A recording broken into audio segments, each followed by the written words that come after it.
Recently in Marvel Comics, there was a soft reboot of the X-Men line of comics. This was known as the House of X and the Powers of X comics. Each of these were a 6-issue series that were intended to be read intertwined, and they had a lot of text and a lot of things going on with the intention of reorganizing the X-Men line of books and getting them in a very single direction that many fans are excited about. Originally, we were talking about doing a full 12-issue storyline of both books and how they intertwined and how it's all going to work out, but we realized that the X-Men books are now all coming out with different books, such as X-Force and Excalibur and the New Mutants, and if we did it that way, where we went through each of the House of X books and the Powers of X books, you would not be caught up in a reasonable amount of time. So instead, we are going to give you a summary of the new direction of the X-Men books. So here is a full summary of House of X and Powers of X. And if you want to read these yourselves, they are very deep and there's a lot of stuff going on. So bear in mind, this is a synopsis. If you're wondering where you are, this is the Comicstorian channel, and we're known for getting you up to date on your favorite comic books, video games, and movies by telling you what happened within them, giving you synopsises, and sometimes giving you audio dramas of the situations. Now, let's begin our House of X and Powers of X summary.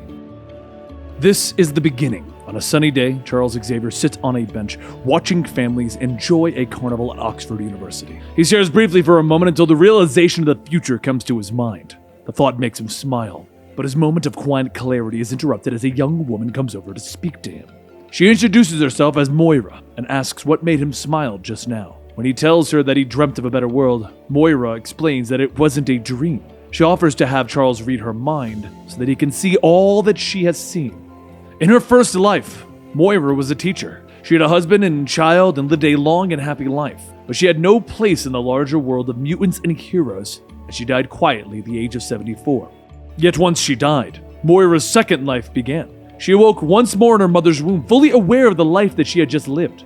Once born, she became aware that she was a mutant, with the power of reincarnation that is closer to resurrection. With all the education and knowledge from her past life, Moira was seen as a genius, and eventually, she sees Charles Xavier and his X-Men reveal to the world that they are mutants. She decides to travel to America to meet this Charles, but her flight crashes into the ocean and that ends her second life. In her third life, Moira decides to meet Charles while they are both students at Oxford. Yet she finds the young mutant arrogant. Instead of embracing mutant kind, Moira decides to instead focus on developing a cure for the mutant gene. Once she is successful, Moira's lab is attacked by Pyro, Mystique, and Destiny, who is a precog. With her powers, Destiny realizes that Moira is not only a mutant, but one who continues to live her life over and over again. The group warns Moira that if she moves against mutant kind in her next life, they will find and they will kill her. Destiny also warns Moira that her powers are not endless and one day, she will not come back. It is possible that she only has 10 lives with which to live and learn from. Moira is then killed once again. And in her fourth life, she is seen working alongside Charles Xavier, eventually becoming romantically involved. They both work towards a coexistence with humankind, but the future is dark and eventually Moira is killed by a sentinel once the machines have risen. Her fifth life sees Charles and Moira try to create a safe haven away from mutant kind, yet once again, the machines rise and Moira is killed. She watches as time passes and humanity gives way to the post-humans, beings who engineer their own DNA and augment themselves with technology. Mutants are now outnumbered by these superior beings and they're kept in preserves. A being known as the Librarian eventually reaches out to Phalanx, hoping that humanity will be accepted and assimilated into the higher civilization. Wolverine and Moira watch the end of the world looming over them. Knowing the future, Wolverine manages to kill the Librarian and turns to Moira. She knows that she must go back and ensure that this dark future never comes to be. She briefly feels a sharp pain of adamantium claws piercing her chest, and this was her sixth life. In her seventh life, Moira trains her body and her mind, forging herself into a living weapon. The plan is simple: end the lives of all of those that would bring about the rise of the Sentinels in the dark future that the machines have always led to. The entire Trask family was killed. Yet it seems that the future is almost always set and the Sentinels will rise anyway. For humanity fears mutant kind and artificial intelligence will always rise. Moira learns this as once again her life is taken by a Sentinel. Giving up on Charles and his dream of the future, she decides to instead work alongside Magneto, fighting for a future where mutants will rule over the inferior humans. But the heroes of the age work against them and the Brotherhood is stopped by the X-Men and the Avengers, ending her 8th life. Her 9th life saw her take the hand of Apocalypse to take over the world. She stood by his side for a time and the heroes of the world fell, yet the machines rise as they always do.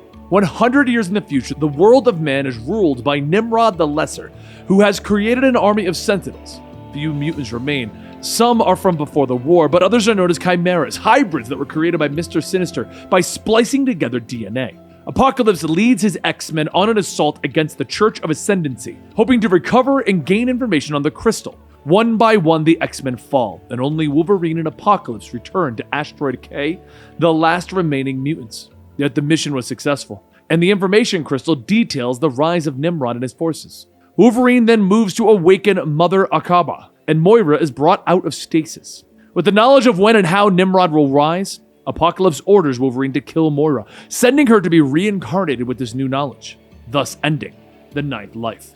Charles is momentarily stunned by everything that he just witnessed within Moira's mind, his heart falling as he sees that there is nothing that they can ever seem to do to change the dark future of mutant kind. She tells him that this is her 10th life, and she has come to Charles to finally change history and the world. Believing her, the pair travel to Magneto's secret base, and there Moira opens her mind and past to Magneto as well. With this knowledge, the two former enemies decide to work together, agreeing to plan for the future of mutant kind. Both Magneto and Xavier travel to see a man who will become known as Mr. Sinister, and they ask for his help in building a database of mutant DNA. Although one of the Sinisters refuses to help, he is killed, and the Sinister that takes his place agrees to the terms. Charles would next meet with Forge, asking him to upgrade Cerebro to store the mental patterns of every mutant that he has scanned.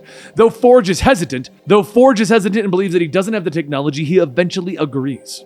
And so, years pass, with Xavier, Magneto, and Moira beginning their plans for the future.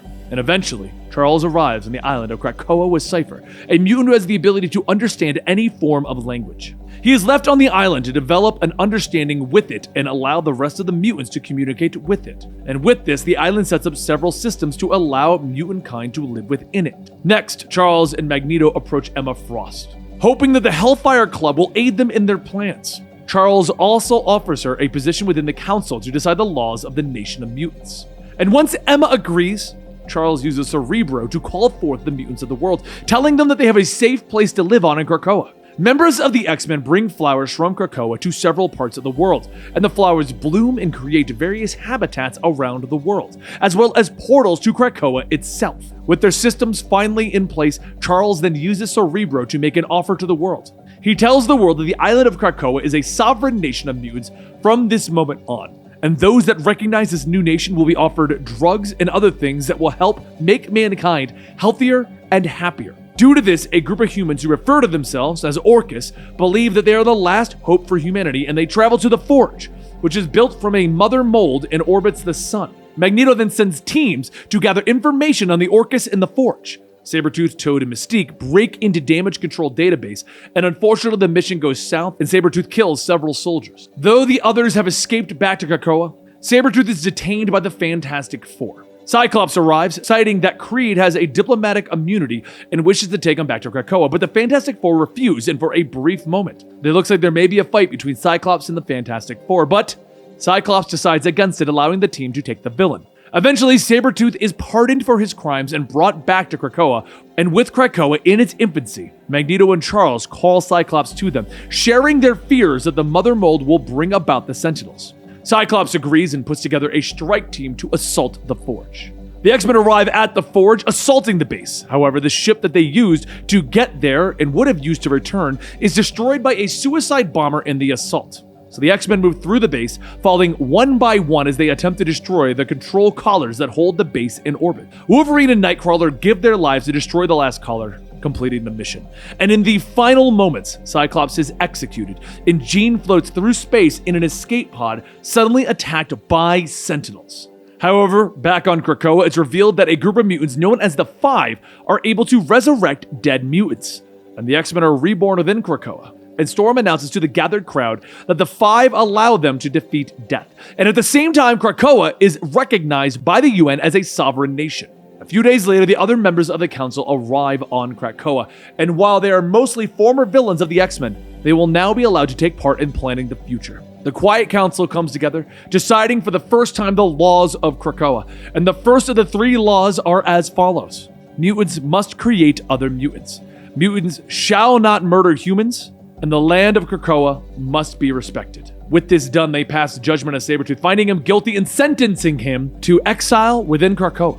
With this done and the resurrection of the X-Men, the mutants of Krakoa celebrate the birth of their new nation with a large gathering. Fireworks are lit, drinks and food are passed out, and during the night, Magneto and Charles visit Moira in her no space. After hearing the use of the Quiet Council, Moira expresses her distrust of Emma. She also discovers that Emma wishes to have Destiny resurrected. She believes that this is a bad idea, since she feels that the precog will ruin everything if she sees some of the potential dark futures. But Magneto and Charles both assure her that this time, the future of mutant kind will be different. I hope you guys enjoyed this recap of Hawks and Pox so you can get caught up. And if you want us to bring back X-Men to the channel, you want us to give you all of the upcoming X-Force, Excalibur, New Mutants, then I really need you to let me know. X-Men has never traditionally done that well here on the channel, but we do have fans of it in the office, and I can read these with them writing up the books. So if you do like X-Men, let me know in the comments down below, and let me know what you think of this entire new origin of the X-Men, basically. And follow me on Twitter at Comicstorian, where we can talk about it, and give this video a like if you want more X-Men. It really just comes down to, if you want the X-Men, you gotta let me know. Thank you for your support, and I'll see you next time right here.